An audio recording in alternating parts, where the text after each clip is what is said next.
So you have an idea and not sure where to start. Every good idea starts with a problem definition, the solution to which can be a new technology, a new business model, or a new financial model. Here, we only focus on new technology solutions to a problem you have identified. In order to convert an idea to market, we need to develop a proof of principle prototype, then a proof of concept, and a proof of value prototype.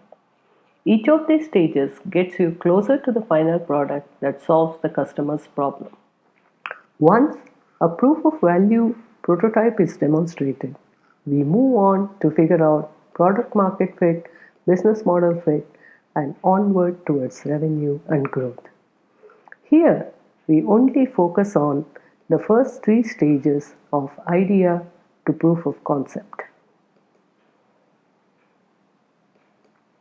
The first step in the sequence is the evaluation of idea.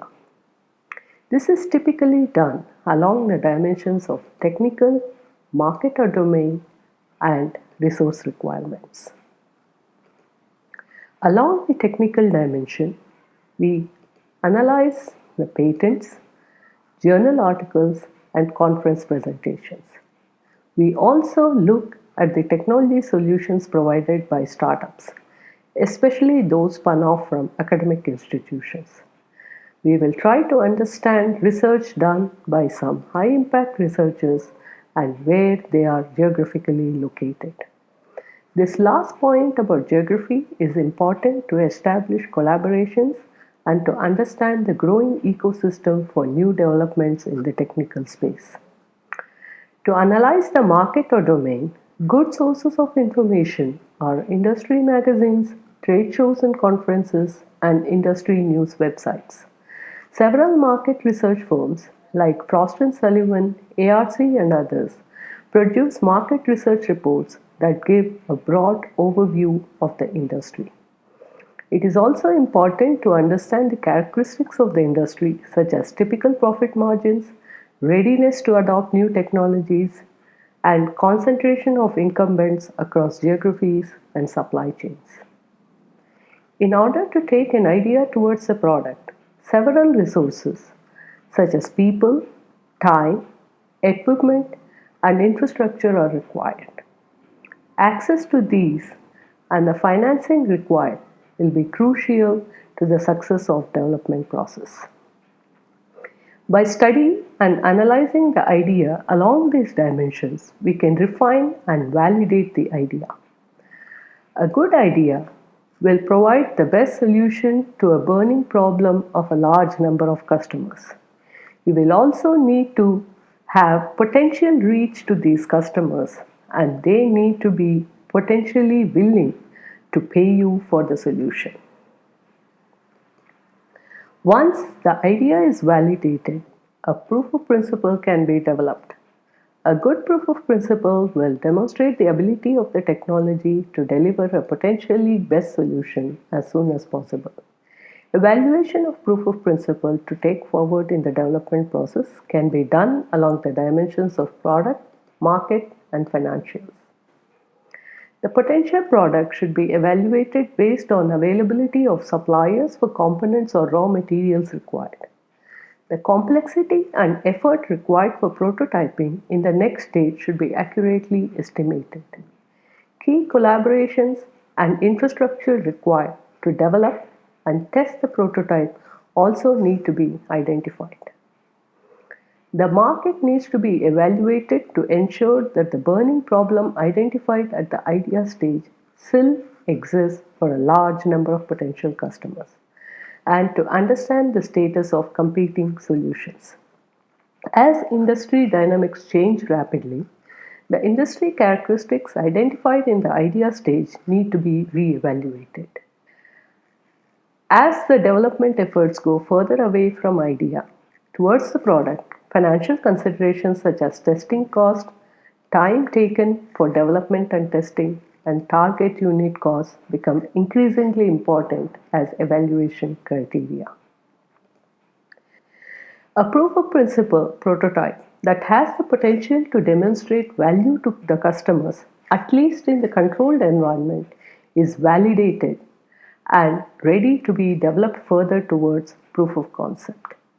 A good proof of concept demonstrates the best solution to a burning problem defined earlier in a controlled environment that reasonably replicates potential use cases in the real world.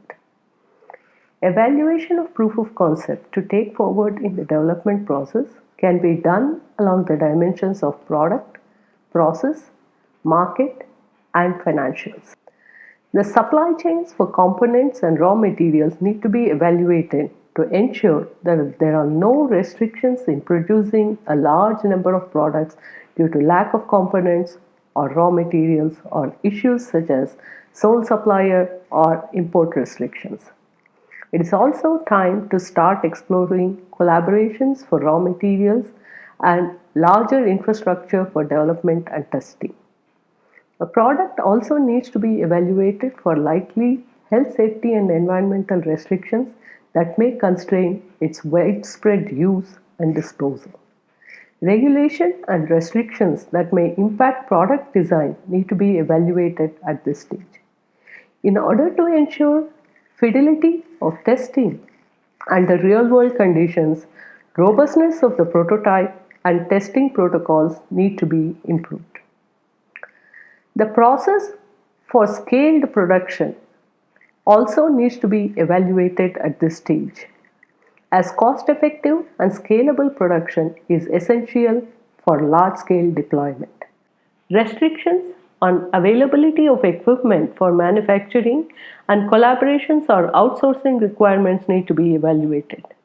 Setting up pilot production facilities may involve obtaining health, safety, and environmental approvals that need to be clearly understood.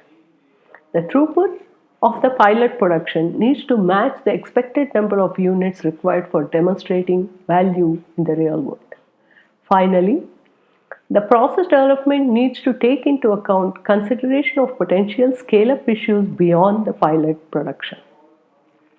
As we get closer to the market, it's very important to have a deeper understanding of the customers and the market.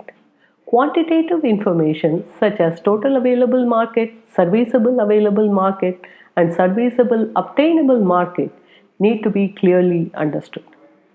Customer persona and their buying process needs to be clearly understood.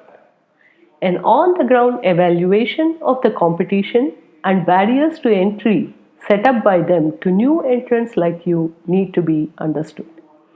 This will help define competitive advantage you can deliver and identify partners who can help you deliver it.